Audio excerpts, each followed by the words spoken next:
D-Stacks beat? Yeah, I got a D-Stacks beat. Listen to the beat, y'all. Come on, D-Stacks, bring it in. Hey, hey, hey, hey. Woo! Queens on the roll. Ooh, queens on the roll. Powerful queens on the roll. Beautiful queens, queens, queens on the roll. We're moving, we're grooving, we're jamming, we're slamming. Queens on the roll. We're moving, we're grooving, we're jamming, we're slamming. Queens, queens, queens on the roll. She's educated and inspiring everyone that has challenges. Queens, queens, queens on the roll. She's educated and inspiring everyone and having fun. She's queens on a roll. Woo, queens on a roll. Ooh, queen on a roll. Powerful queens on a roll. Beautiful queens on a roll. Come roll with us. Ooh, come roll with us. Come roll with us. Ooh, come roll with us. Ooh, queen on a roll. Ooh, queen on a roll. Ooh, queen.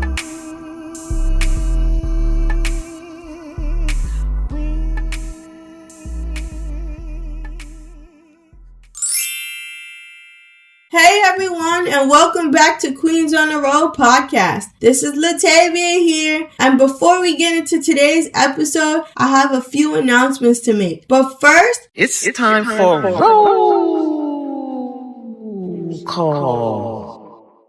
I would like to say thank you to Shantae Usman and Eric Green for their donations to Queens on the Road podcast. You guys are awesome in supporting the podcast and supporting me. Thank you for believing in me. Thank you for believing in the podcast. I greatly, greatly, greatly appreciate your support.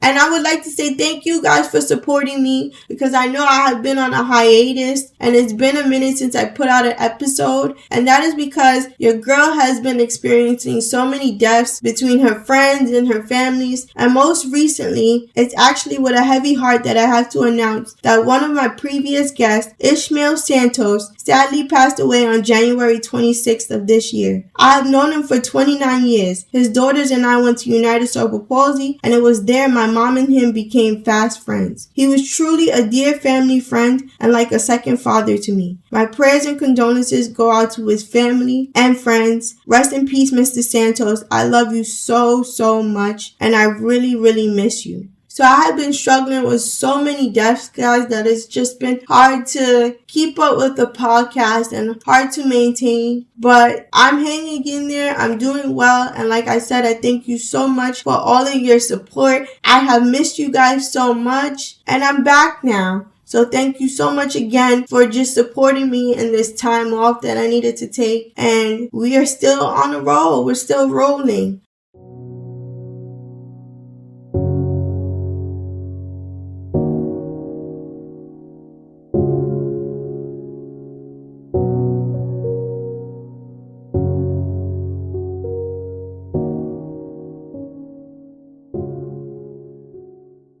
So I decided to resume episodes this week because I really needed to get something off my chest. You know how in the workforce they tout diversity, equity, and inclusion? Well, where is it? It is time for another episode of I'm sick and tired of being sick and tired. When is change gonna come?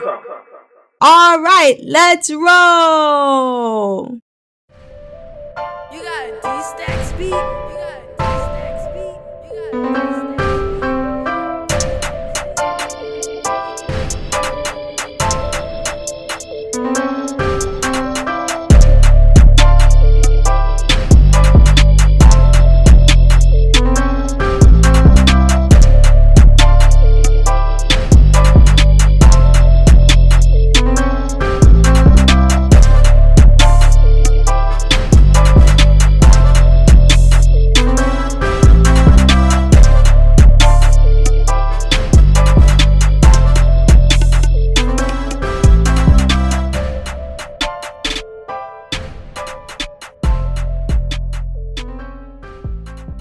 So I am so sick and tired of being sick and tired of diversity, equity, and inclusion being something we tout but not live by in the workforce. And what I mean by that is they say they are inclusive, diversified, and all about equity, but there is little to no action to display these concepts in the workforce. In my opinion, and from my personal experience, it is non-existent, especially in the workforce. And I know other people would agree with me in the ably different community because this is something we all discuss at one point or another. Inclusion in the workplace is a joke. I became an independent contracting speech language pathologist or SLP not because I wanted to, but because I needed to. Because not every school is handicap accessible. And if I needed to take off because my chair broke down, it would need to be approved. So to avoid all of that, I decided I would be my own boss. If inclusion was a real thing, every place would truly be accessible and contingencies would be put in place for you to work. And actually, contingencies are put in place because we have the ADA. It's fun fact time. According to ADA National Network, reasonable accommodations is any change to the application or hiring process, to the job, to the way the job is done, or the work environment that allows a person with a disability who is qualified for the job to perform the essential functions of that job and enjoy equal employment opportunities. Some accommodations are change the job task, provide reserved parking, improve accessibility in a work area, change the presentation of test and training materials, provide or adjust a product, equipment, or software, allow a flexible work schedule, provide an aid or a service to increase access, reassign to a vacant position.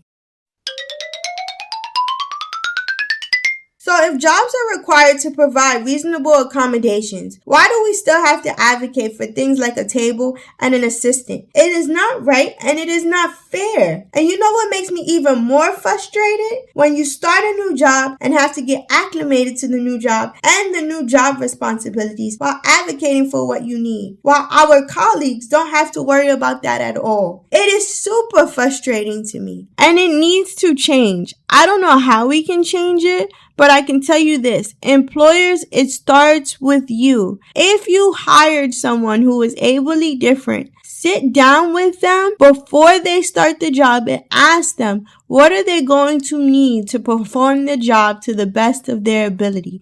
And you execute that plan. The plan may include an accessible ramp so that they can get to the work area. The plan may include changing the workspace around so it accommodates them. The plan may include assistive technology. The plan may include an assistant. Whatever it is that person may need, you execute the plan. You get things in place before they start their job so that when they walk in on the day of their first day of employment, they do not have to worry. Do I have everything that I need to make sure that I perform my job to the best of my ability? That is something that we all worry about and we all stress out about. Am I going to have everything I need to make sure that I am successful at this job? And that is super frustrating to have that in the back of your mind while you are getting adjusted to a new job, maybe a new position, who knows? And I know, at least for me, I would just like for once to not have my disability thrown in my face or have to be a factor in decisions I make. It is exhausting and frustrating. I just want to be normal. And I know normal is a relative term, but I just want to have normal job worries. Is that too much to ask for? You got a D-Stacks beat?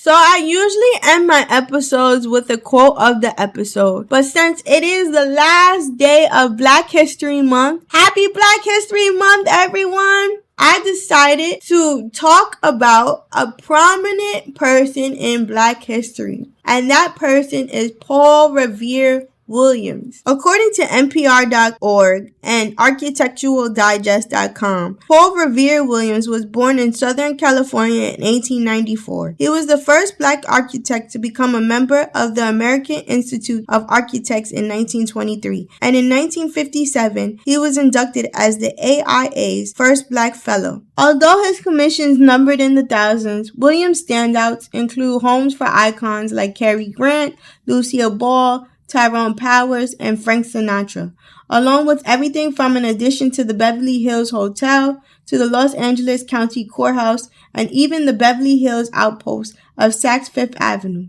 He also designed notable structures in France and Colombia. He was a graduate of USC. Williams was a prolific design mind who left behind plans for an equally impressive number of unrealized projects when he died in 1980. And some of the things that we use in houses today, such as a patio as an extension of a home and retractable screens, those were some of the designs that he put into his homes that we still use today. So I think that's amazing. And he did all of this despite the fact that he faced significant prejudices simply because he was Black. So kudos to you, Paul Revere Williams, for persevering through your challenges and leaving us with a legacy. Thank you so much.